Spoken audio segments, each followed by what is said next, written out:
ढेर सारी, और हमको माननीय राष्ट्रीय अध्यक्ष जी के द्वारा ये दायित्व दिया गया है, पप्पू यादव जी के द्वारा एक लंबा जिम्मेवारी दिया गया है, और हम उम्मीद नहीं विश्वास करते हैं कि जिम्मेवारी को हम पुरजोर तरीक़ा से बढ़िया से निभाने का काम करेंगे।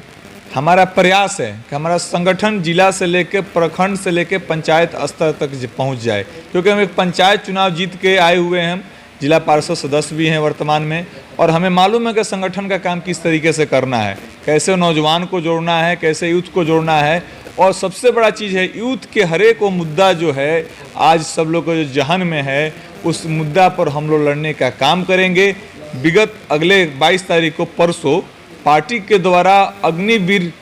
को लेकर उसके विरोध प्रदर्शन राजभवन मार्च हम लोग करने जा रहे हैं। पटना हम लोग पहुंच रहे हैं। ये हम लोग का पूरे बिहार स्तर पर इसका पुरजोर विरोध है, क्योंकि युवा को कहीं ना कहीं ये नरेंद्र मोदी की सरकार, अमित शाह की सरकार युवाओं को जो रोजगार का वादा था इनका 2 करोड़ प्रति एक वर्ष, इस वादा से उन्होंने नकार दिया है। वे केवल युवाओं को यूज एंड थ्रो करना जानते हैं। हम युवा जग चुके हैं, हम युवाओं को हर एक उस मुद्दा पर लड़ने का हम लोग काम करेंगे, क्योंकि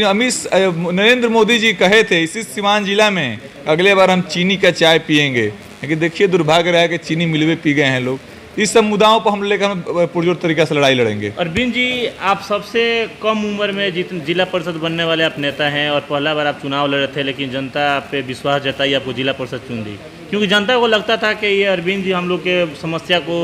दूर करेंगे और जो भी मुद्दा है उसको मजबूती से रखेंगे। और अब जाप पार्टी भी आपको बड़ा दायित्व दे चुकी है, यहाँ पे जो भी युवा हैं सिवान के, उन लोग का दायित्व आपके कंधों पे आ चुका है, तो क्या सोच रहेगा आगे का? बिल्कुल हम लोग का सोच सकारात्मक है। हम लोग युवाओं को अपने से जोड़ेंगे, युवाओं को जो जेन्युइन हम लोग जाएंगे ग्रामीण स्तर पर,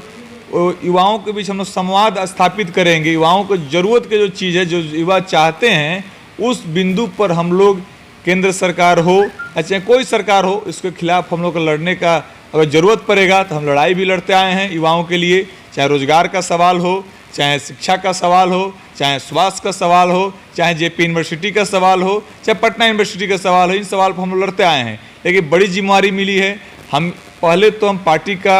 गठन, कमेटी का हम लोग गठन जल्द से जल्द इस महीने का अंतिम तक हम लोग कर लेंगे। उसके बाद नए रणनीति के साथ हम लोग आगे का कार्यक्रम करने का काम करेंगे। जिस प्रकार से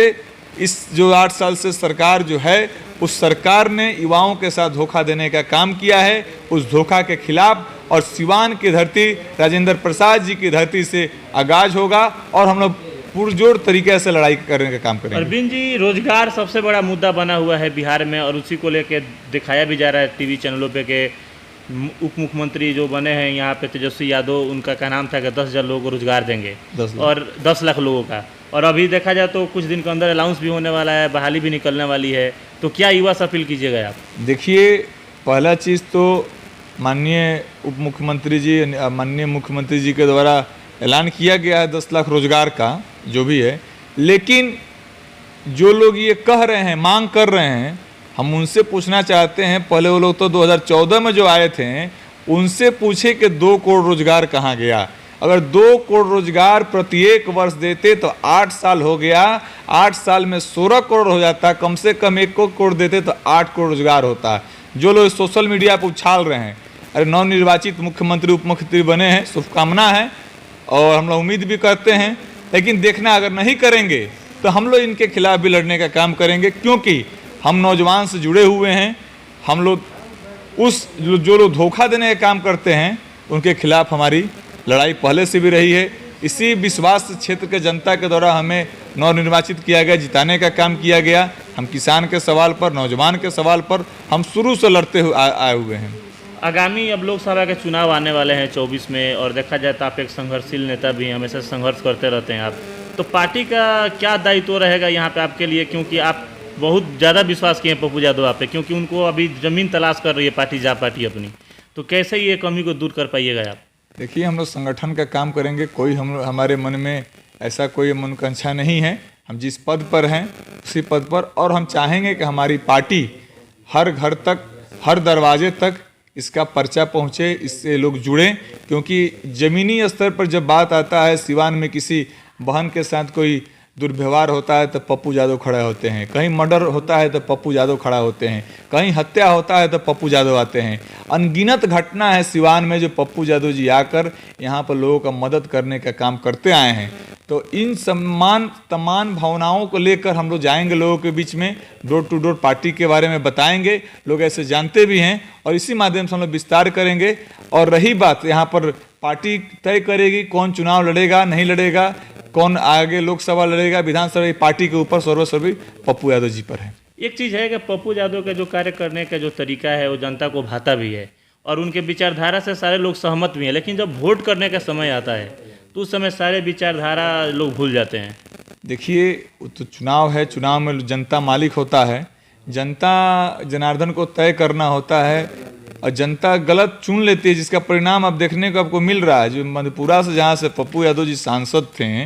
और इनका आवाज़ चलता था, सेवा आश्रम चलता था दिल्ली में, लेकिन वर्तमान में जो लोग हैं वहाँ से उनका सेवा आश्रम नहीं चलता है कहीं पर। कहीं ना कहीं जनता को इस बार लग रहा है कि वही लोग बेहतर थे, पप्पू जी बेहतर थे, क्योंकि इनका सेवा आश्रम था, एक दिल्ली में गरीबों का सहारा था, एक अपना घर था। तो कहीं ना कहीं लोग इस पर विश्वास करने जा रहे हैं पप्पू यादव जी पर। जिस प्रकार से पार्टी और नेता का जनाधार बढ़ता जा रहा है, पूरे बिहार में करवा बढ़ता जा रहा है, कहीं ना कहीं लोगों का विश्वास के कारण। तो अंत में क्या माना जाए कि आपको जिस उम्मीद और विश्वास से यहाँ पे जिला का अध्यक्ष बनाया गया युवा का, तो उस उम्मीद और विश्वास पे खड़ा उतरने के लिए क्या कीजिए, क्योंकि आप एक मतलब सफल नेता हैं, पहली भी चुनाव लड़े, पहली बार उसी में आप जिला परिषद भी बन गए। देखिए, हम लोग सदस्यता अभियान के माध्यम से नौजवान युवा साथियों को हम लोग जोड़ने का प्रयास करेंगे, जो संगठन से जुड़े, नेता के विचारधाराओं से जुड़े, पार्टी के विचारधाराओं से जुड़े, और जो लोग हमारे विचारधारा से उनका विचारधारा मिलेगा, उन्हीं विचारधाराओं को लेकर हम आगे अपनी रणनीति तैयार करेंगे। और उम्मीद नहीं, विश्वास है कि इस महीना लास्ट तक हम लोग जिला कमेटी का गठन करने जा रहे हैं और जल्द ही आप लोगों को हम लोग जानकारी देकर जिला कमेटी का गठन का प्रस्ताव निकाल देंगे। चलिए, बहुत